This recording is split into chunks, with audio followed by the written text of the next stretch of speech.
또 소경된 한 거린을 고쳐주시는 주님의 기적에 대해서 살펴보았습니다. 이것은 소경의 눈을 여신 기적이지만 여기에는 하나님의 뜻이 담겨져 있는 하나의 사인이었습니다. 이것은 표적입니다. 다시 말하면 이 세상의 모든 인간들은 날 때부터 소경된 자라 하는 것을 가르쳐 줍니다. 진흙을 바르신 이유가 날 때부터 너희는 진흙이었다는 사실을 깨우쳐 주고 있는 것입니다. 흙으로부터 창조된 인간인 것을 알려주고 있는 것입니다. 하나님의 손길이 닿지 아니하면 흙이라는 것밖에 먼지라는 것을 깨우쳐주는 사건인 것입니다. 하나님의 손길이 절대적으로 필요한 인생인 것을 그들에게 가르쳐주고 있는 장면입니다. 또한 그 코에 생기를 불어넣어야 생명이 된다는 사실, 하나님의 생기가 절대적으로 필요한 존재가 인간 존재라는 사실을 오늘 그에게 또 그를 바라보고 있는 유대인들에게, 바리새인들에게 또 제자들에게 보여주고 있는 사건인 것입니다. 특별히 우리가 진흙 같은 존재인 것은 하나님이 우리를 창조할 때에 진흙을 빚어서 우리를 창조한 사건을 통해서도 이해할 수가 있습니다. 여러분, 이것은 우리 주님이 오셔서 진흙을 창조했던 그 하나님이 이 땅에 오셔서 다시 빚어서 새로운 존재로 만들어 주시고 있는 창조의 순간이 바로 이 순간인 것입니다. 그래서 우리 주님이 진흙을 바르시는 것입니다.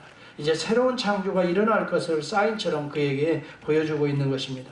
그를 바라보고 있는 바리새인들에게 보여주고 있습니다.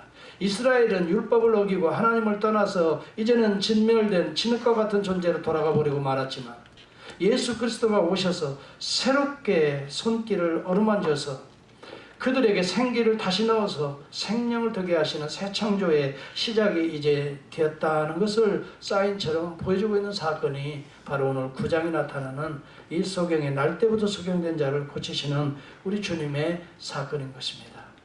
이것을 통해서 우리가 그걸 볼 수 있어야 성경이 비로소 이해가 가는 것이고, 이것이 비로소 나는 진흙과 같은 인생, 주님의 손길이 함께 안에 있으면 나는 여전히 소경 같은 인생, 이것을 인정하며 깨닫게 되며 실로암 목가에 가서 씻으라는 음성을 듣게 되는 것, 귀 기울이게 되는 것입니다. 실로암은 보냄을 받은 자라는 의미가 담겨져 있다고 그랬습니다. 보냄받은 자가 이 땅에 누굽니까? 예수 그리스도 아닙니까? 하나님의 아들로 육체의 몸을 입고 오신 그분이 예수 그리스도 아닙니까? 실로암 목가에 씻으라고 하는 이스라엘이 대망하는 실로암 목가, 육체의 몸을 입고 오실 메시아를 사모하는 그 우물이 바로 실로암입니다. 거기에 가서 씻으라. 여러분, 이것을 통해서 예수 그리스도는 하나님 앞에 보냄받은 자인 것을 증거하고 있는 것입니다. 선포하고 있는 것입니다. 실로암, 실로하, 이 말은 곧 보냄을 받았다는 의미에서 유래된 명사형입니다. 보냄받은 곳이라고도 말할 수 있지만 보냄받은 자라고도 얼마든지 해석이 가능합니다. 그렇기 때문에 하나님이 보내신 자, 곧 그리스도, 메시아라는 의미가 담겨져 있는 것입니다. 오늘은 그러므로 인하여 그가 눈을 열게 됩니다. 뜨게 됩니다. 이후로 벌어질 일들, 특별히 그를 통해서 하나님의 은혜를 입은 이 소경된 자가 고백하는 신앙 고백을 중점적으로 오늘은 살펴보려고 합니다. 은혜를 입은 자들이 어떻게 고백하며 살아야 될까 하는 것을 우리에게 암시하고 있습니다. 첫째로 그는 예수라는 그 사람이 암흑을 거두었다, 내 인생을 바꿨다라고 고백합니다. 예수라고 하는 그 사람에 대한 고백이 첫 번째 11절에 나타나고 있습니다. 그리고 그는 17절에 그는 선지자가 아니냐라고 선지자라고 고백을 하고 있습니다. 그리고 이제 33절에 들어가 그는 하나님이 보내신 그 선지자라고 하는 고백을 하게 됩니다. 그리고 예수가 그에게 나타나서 내가 그러라라고 말할 때 내가 믿나이다 신앙 고백을 하는 것입니다. 여기 본문에 보면은 우리가 이 키나라고 하는 신학자는 그런 얘기를 합니다. 비록 그는 소경이었지만 하나님의 은혜를 덧입고 나서 그가 예수 그리스도의 제자가 되는 신실한 신앙 고백의 모범적인 모습을 우리에게 보여주고 있다라고 말을 하고 있습니다. 성장하는 제자도의 모습을 그 거리는 우리에게 도전하고 있다라고 말합니다. 예수의 은혜를 입은 자들이 어떻게 성장하는가를 보여주고 있다는 것입니다. 이것은 변할 수 없는 하나님의 역사가 그 가운데 임하고 있기 때문에 오늘 하나님의 은혜가 임하는 자들에게는 이런 변화가 일어난다는 것을 그의 신앙 고백을 통해서 보여주고 있다는 거예요. 예수라고 하는 그 사람이라고 하는 첫 번째, 예수 그리스도의 성육신에 대한 신앙 고백입니다. 예수라고 하는 그 사람이 나의 모든 어두움을 앗아가고 이제 광명의 빛을 허락했다라고 하는 이 고백은 예수 그리스도의 성육신적 고백이라고 우리는 해석해 볼 수가 있습니다. 예수 그리스도는 이 땅에 보내신 하나님의 아들이요 육체를 입으신 인자인 것입니다. 여러분, 우리가 예수를 믿는 것을 단순히 추상적으로 믿으면 안 됩니다. 아니면 그때 뭔가 있었던 환상적인 신앙을 깨뜨려 버려야 됩니다. 여러분, 이런 신앙은 우리를 환상의 세계로 인도하는 것입니다. 예수라고 하는 그 사람입니다. 인자인 것입니다. 육체의 몸을 입고 오신 그 사람입니다. 그래야 우리가 육체의 십자가의 보혈을 믿을 수가 있게 되는 것입니다. 예수는 왜 육체의 몸을 입고 오신 분이십니까? 우리의 육체의 죄악들을 깨끗이 감당하기 위해서 친히 육체를 입고 십자가에 오르신 그분인 것입니다. 요한복음 1장 14절에 말씀이 육신이 되었다라고 말합니다. 예수는 인간의 몸을 입고 오신 바로 그 사람입니다. 그 사람이 어두움의 우리의 세계를 그분이 건져가시는 것입니다. 그분은 비록 육체의 연약한 몸을 입고 오셨지만 내 눈을 낫게 했다.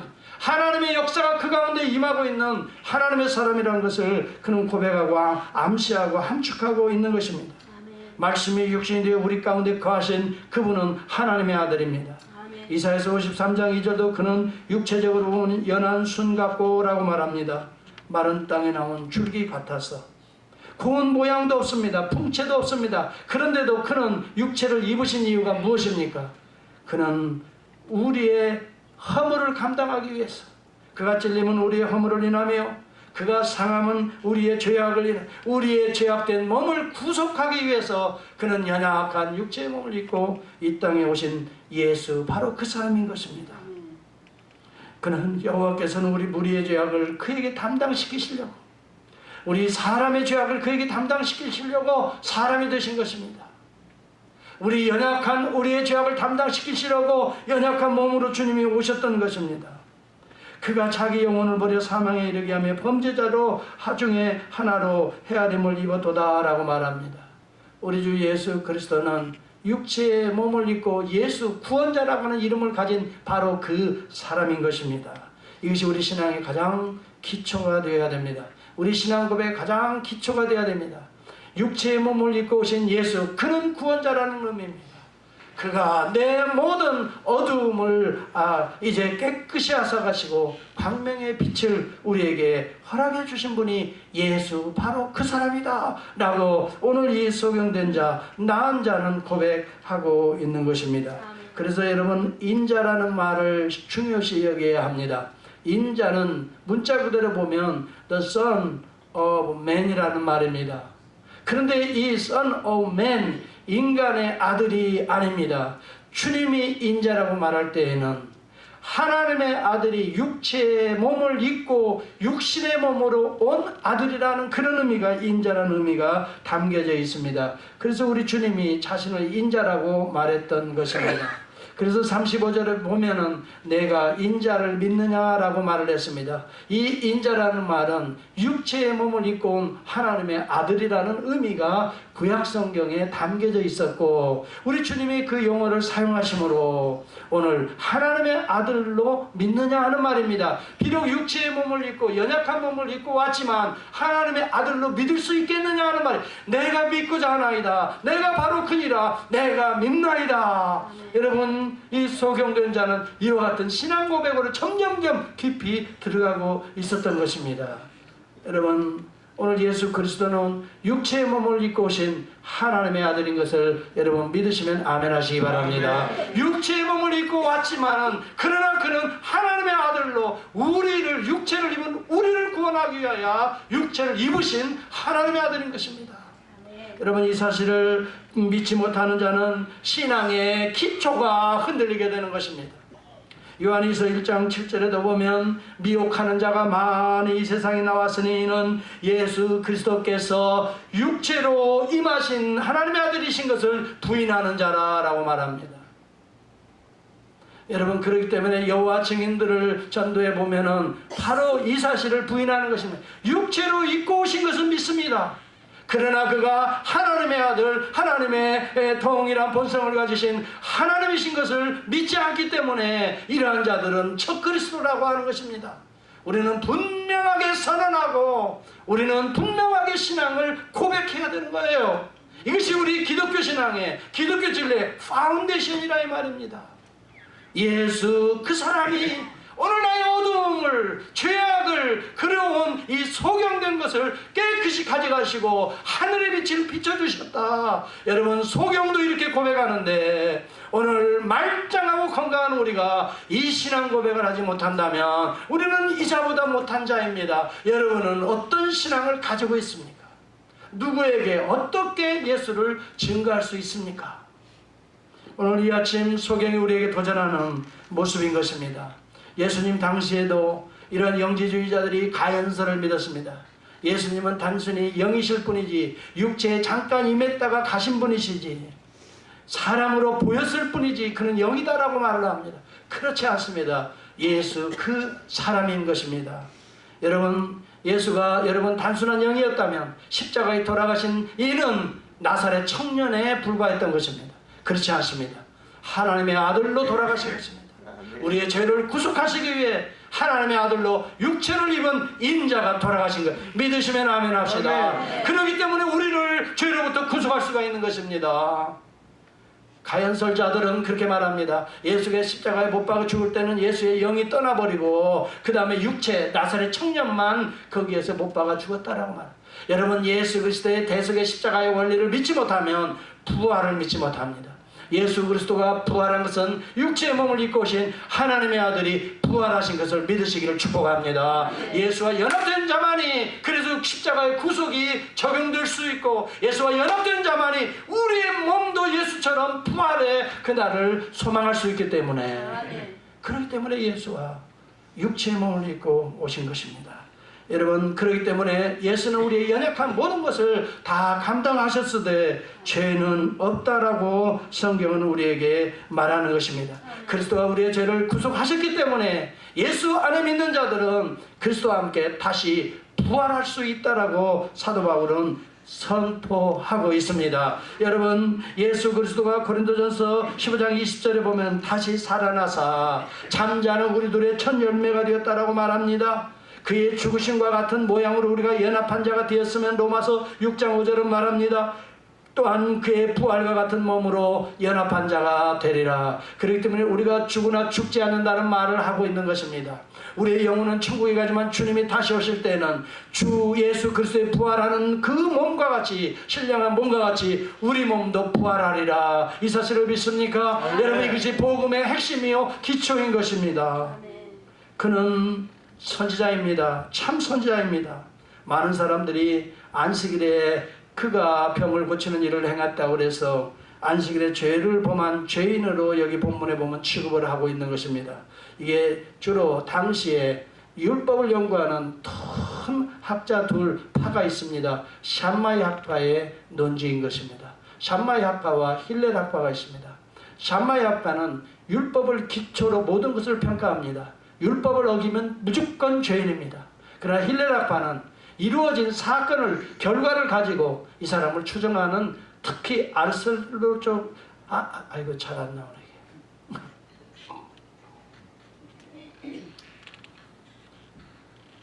다시 말하면 결과를 가지고 예수 그리스도가 눈을 뜨게 했다고 하는 이 사건이 선한 일이라 하는 것입니다. 선해요, 안 선해요? 예. 선한 일을 했기 때문에 예수는 선한 자라고 생각을 합니다. 그러나 여러분, 샴마이 학파들은 어떤 관점을 이야기하냐면 예수가 일단 안식일을 범했기 때문에 예수가 행한 모든 것도 뭐가 돼요? 악한 것, 죄가 된다, 이렇게 말을 하는 것입니다. 똑같은 사건을 놓고 그렇게 샴마이 학파가 보는 것, 힐렐 학파가 보는 것이 관점이 다릅니다. 여러분, 그러나 이 소경은 무엇을 보고 있습니까? 어두운 자를, 소경을 뜨게 했다면 하나님이 보내신 자가 아니면 누가 이런 일을 할 수 있겠느냐?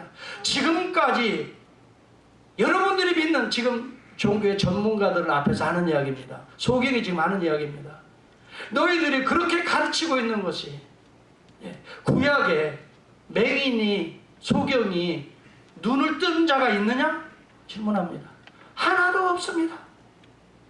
여러분 구약 성경을 다 뒤져보십시오. 소경이 눈을 뜬 일이 없습니다. 성경에 기록되지 않습니다.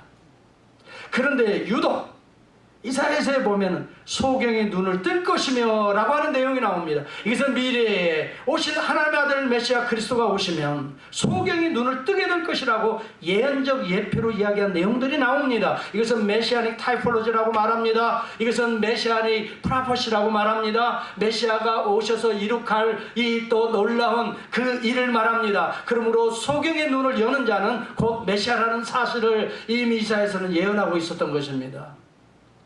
이 사실을 지금 이야기하고 있는 거예요. 지금 소경이 이렇게 맹인이 지금까지 눈을 연 자가 없었거늘 너희들은 어찌하여 그것을 믿지 아니하느냐. 이 내 눈을 열었다고 하는 사실은 그가 곧 메시아라는 사실, 하나님이 보내신 자가 아니면, 하나님이 보내신 그 선지자가 아니면 어떻게 이런 일을 행할 수 있겠느냐. 너희들이 정말 이상하다 라고 오히려 이상하다는 말을 쓰고 있습니다. 한번 여러분 성경의 30절을 보시기 바랍니다.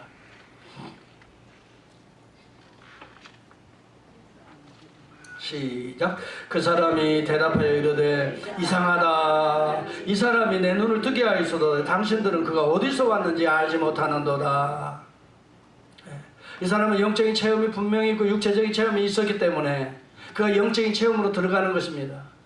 나는 분명히 절망 가운데에 남의 도움을 얻고 이 성전 이 문 앞에서 구걸하면서 살아온 내 인생을 이렇게 눈을 뜨고 내 인생을 이제는 남을 도와줄 수 있는 이런 인생으로 바꿨다면 그분은 하나님이 보내신 자가 아니면 누구냐? 나는 그 선지자라고 믿는다 라고 담대하게 종교 전문가들 앞에서 오히려 소경이 그들을 가르치려고 합니다. 가르치고 있습니다. 선포하고 있습니다. 그런데 그들이 뭐라고 말합니까?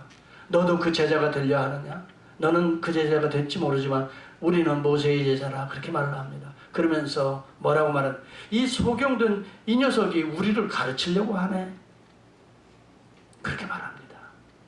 여기 마지막에 그런 내용이 나오지 않습니까? 네, 어디에 그 내용이 나오냐? 34절에 그들이 대답하여 이르되 내가 온전히 죄 가운데서 나서 소경된 자를 정죄합니다. 여러분 철저하게 바리새인들을 보면요, 소경 또 절름발이 또 이렇게 환자들을 정죄합니다. 하나님께 심판받았다라고 말합니다. 그 부모들 가운데 죄가 있든지 아니면 그가 죄가 있든지 그래서 하나님의 심판받았다고 말합니다. 우리 주님은 복음적 시각은 그게 아닙니다. 이곳에서 이 어려운 고난 속에서 따라서 합시다. 하나님의 일을 보라. 하나님이 하시는 일을 보는 것이 복음적 시각입니다. 근데 이게 누구 때문에 이런 바보가 됐어? 이런 사람이 되어버렸어? 남의 도움이 나고. 이것은 율법적 철저한 시각입니다. 저는 지난번에 설교하면서 그랬습니다. 우리는 지금 율법 시대에 사는 자가 아닙니다. 복음 시대에 살면서도 항상 생각하는 구조를 보면은 율법적 사고방식에서 아직도 벗어나지 못하고 있는, 그러면서도 나는 그리스도인이라고 복음을 이야기하고 있다면 여러분, 이것은 여러분이 복음을 아직도 율법을 잘못 이해하고 아직도 복음을 이해하지 못하는 삶인 것입니다. 아직도 복음 시대에 있으면서도 율법 시대로 돌아가자는 삶인 것입니다. 무슨 문제가 되면 누구 때문에라고 말하는 사람들, 비판과 정죄를 일삼는 사람들은 바리새인이나 똑같은 율법주의적인 삶을 살아가고 있는 것입니다. 여러분, 어떤 어려운 문제가 발생합니다. 어떤 힘든 문제가, 상상하지 못한 이 고통의 문제가 우리 가운데 톡톡 닥칩니다. 그때는 여러분 어떤 시각으로 봐야 되냐면, 이 속에 따라서 합시다. 이 가운데에 하나님이 일하실 것이다. 여러분, 이것이 복음적 시각입니다. 여기에는 소망이 있습니다. 예수 그리스도께서 이 고통의 문제로 이미 2000년 전에 십자가에서 다 감당하신 분이십니다. 그러므로 담대한 은혜의 보좌 앞에 이 문제를 끌고 나오게 될 때에는 우리는 이 문제로부터 이제는 하나님이 개입하신 구속의 은혜가 흐르기 시작하는 것입니다. 여러분, 그렇기 때문에 어떤 어려운 문제가 있다 할지라도 하나님이 감당하지 못할 문제는 이 세상에 없는 걸 믿으시면 아멘 합시다. 하나님이 감당할 수 없는 시험은 없습니다. 그렇기 때문에 우리는 하나님 앞에 은혜의 보좌 앞에 자꾸 나와서 엎드리기만 해도 좋은데 여전히 어리석은 우리 인간들은 자기가 해결해 보려고 바쁘게 돌아다닙니다. 머리를 얼마나 돌립니까? 그냥 이리저리 바쁘게 전화도 합니다. 그래서 뭔가 이 문제를 해결해 보려고. 그러나 여러분, 제일 간단한 쇼컷은 은혜의 보좌 앞에 나오는 길임을 여러분 믿으시기를 바랍니다. 주님 앞에 그 문제를 가지고 나오십시오. 주님, 이 문제가 무슨 문제입니까? 주님, 이 문제를 위해서 2000년 전에 이 보혈로 씻어주셨듯이 씻어주시옵소서. 주여, 이 문제가 나오면 누구의 죄인지는 알 수 없으나 그러나 나는 진흙입니다. 주님이 이 문제를 개입하시지 않으면 여전히 나는 어둠입니다.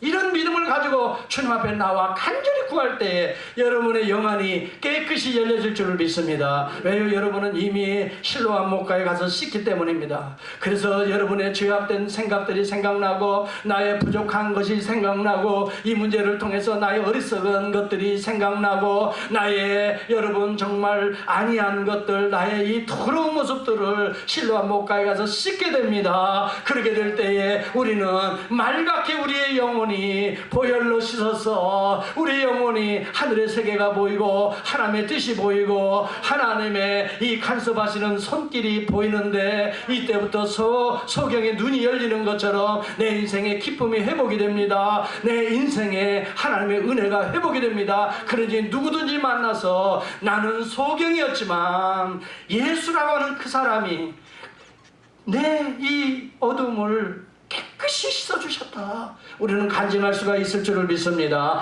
담대하게 간증할 수가 있습니다. 사람들이 물어봅니다. 어떻게 됐어? 어떻게? 진짜야 진짜. 내가 말하잖아. 내가 말했잖아. 근데 뭘 그렇게 자꾸 물어봐. 너도 그럼 예수 제자 될래? 바리새인에게 하듯이 우리가 그렇게 말할 수 있습니다. 그래, 그러면 주님 앞에 나와봐. 얼마든지 우리 인생이 바뀌어질 수가 있어. 이렇게 전도할 수 있기를 축복합니다. 여러분, 전도는 그렇게 어렵게 하는 게 아닙니다. 내가 체험한 은혜, 내가 받은 예수 그리스도의 은혜, 내가 만난 예수를 그대로 소개해 주는 것입니다. 여러분, 교회는 이 전도하는 이 곳입니다. 전도하는 자들을 훈련해서 막 내보내는 곳이 교회입니다. 논산 훈련소와 같이 훈련소인 것입니다. 맨날 와가지고 은혜만 달라고 하는 곳이 아닙니다. 빨리 여러분 훈련받고 나가서 이제는 여러분 말씀의 총과 칼을 가지고 나가서 사탄 마귀를 대적하고 다 예수 그리스도 앞에 복종시키는 이런 훈련소가 될 수 있기를 축복합니다. 맨날 여기 와서 어린아이같이 오늘도 목사님 젖 좀 주세요. 젖 좀 짜주세요. 젖 좀 주세요. 여러분 언제나 젖만 먹이고 있어요. 사도 바울이 그렇게 말합니다. 너희들이 젖을 먹고 이 장성하고 이유식도 먹고 이제는 장성해서 다른 사람에게 젖줘야 될 자가 아직도 젖만 달라고 하는도다. 아직도 잘하지 못하고 있는다. 사도 바울이 이것을 상당히 불쾌하게 이야기합니다. 이것은 주님의 마음을 담고 있는 것입니다. 우리 교회는 여러분 젖먹이가 와가지고 점점점 자라서 젖주는 교회가 될 수 있기를 축복합니다. 여러분들은 젖주는 자가 돼야 돼요. 이제는 양육할 수 있어야 돼요. 언제나 초신자가 돼서 초신자답게 난 살겠어요. 그 말은 1년이 가도 2년이 가도 나는 애기로 그냥 살겠어요. 그런 말이나 똑같아요. 젖만 먹고 나는 애기만 될래요. 애기. 이것은 고통을 안겨줍니다. 부모에게는 고통입니다. 아이가 정상적으로 젖을 먹고 잘 자라야 되는데 계속 젖을 주는데도 애기. 이것은 여러분 장애인 것입니다. 장애인인 것입니다. 그때부터는 우리가 고통이 임하게 되는 것입니다. 하나님의 마음에 아픔이 임하게 되는 것입니다. 그래서 여러분 히브리서 6장의 4절에서 보시기를 바랍니다. 하나님의 은혜를 덧입고도 하나님의 말씀에 성령의 은혜를 덧입고도 여러분 잘하지 않는다면 하나님의 고통을 안겨주는 것이다 이 말이에요. 사랑하는 성도 여러분, 여러분 가정에 그런 자들이 하나도 없기를 바라고요. 우리 교회에도 어린아이들이 점점점 자라가는 건강한 성장하는 교회가 될 수 있기를 축복합니다. 옆에 분들은 이제 좀 보시고 얘기를 해요. 당신을 보니 많이 자랐어. 아이 언제 그렇게 자랐어? 많이 자라고 있어. 하나님의 은혜야. 따라서 하나님의 은혜야. 야, 참, 정말 저는요 그런 은혜의 맛을 조금씩 요즘 보고 있어요. 성도들 이렇게 보면서 참, 야, 처음 올 때는 이런 모습이었는데 이렇게 많이 성장해 가고 있구나. 하나님 감사합니다. 하나님 감사합니다. 예. 당신을 보니 따라서 당신을 보니 소망이 생겨. 예. 나도 언젠가 변하겠지. 예. 그렇게 되는 거예요. 예. 참, 이 귀한 겁니다. 그러면서 바리새인들은 말합니다. 율법을 어겼으니 죄인이다. 죄인이 행한 모든 것은 죄의 결과다. 이렇게 말하는 샴마의 학파들의 그들에 눌려서 그렇게 예수의 이런 기적을 그렇게 평가합니다. 심지어는요, 그 사람들이 안식일에 범했다고 예수님을 이렇게 죄인 취급하죠. 그들이 안식일에는요, 머리핀 또 옷에 부착물도 아무것도 부착하면 안 됐어요. 그래서 여러분 왜 그래요? 짐을 이고 오는 것이 된다는 거예요. 짐 지지 말라 그랬는데. 그리고요, 불도 켜지 못하도록 했어요. 끄지도 못해요. 네. 전기를 유발하는 것이기 때문에. 심지어는요, 위층에서 아래층에 수건도 못 던지라고 그래요. 던지지 말라고 그런 내용이 랍비 문서에 나온다고 그래요. 나 뭐 거기까지는 못 찾아봤는데 그 안드레아스 게스텐베르그의 책에 보면 그런 내용들이 나와요. 위층에서 왜 아래층에 수건을 던지지 못하나? 이것은 짐을 나르는 것이 됐다는 거예요. 그래서 위층에서 아래층으로 수건을 던지지 못해요. 손님이 와도 불을 켜거나 끌 수가 없어요. 그래서 미리, 꽤 많은 유대인들은 미리 켜놓는다고 그래요. 그러나 손 안 댔어, 안 됐어. 난 안식일 지켰다는. 불이 어제 그냥 지가 켜진 대로 그대로 있기 때문에 나는 절대 안식일을 범한 게 아니야. 이렇게 해서 불을 이용했다 그래요. 지금도요, 정통 유대인들이 경영하는 빌딩에는요, 엘리베이터가 2개가 있다고 그래요. 안식일이 되면 하나는 작동을 하지 않는다. 왜? 그것을 움직였다가는 뭐가 돼요? 버튼을 눌러서 이 전기를 발생하게 해서 일하게 만들었다는 거예요. 안식일을 범했다는 거예요. 그러면 그들은 어떻게 이 10층짜리, 20층짜리 건물에 올라가나? 옆에 다른 엘리베이터 하나가 안식일용이 있다는 거예요. 거기에는 사람이 그냥 가기만 해도 쫙 열려.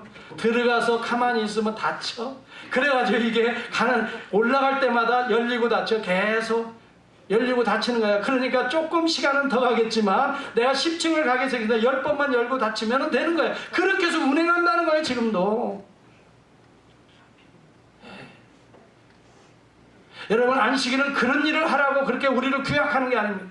안식일은요, 세상적인 일을 통해서는 할 수 없는 하나님의 놀라운 새로운 창조가 일어나는 날이기 때문에 세상 우리가 손대하는 모든 우리의 창조의 손길을 끊어버리고 하나님의 창조에, 하나님의 구속에, 하나님의 영광에 들어오고 여기에서 안식과 쉼을 얻고 새로운 삶의 변화를 맛보라고 주님이 죽은 자 가운데서 부활하신 부활의 날, 우리의 영혼도 십자가에 대해서는, 죄에 대해서는 죽고 예수와 함께 다시 살게 되는 놀라운 축제의 날로 이 오늘 우리에게 주의를 주신 줄을 믿습니다.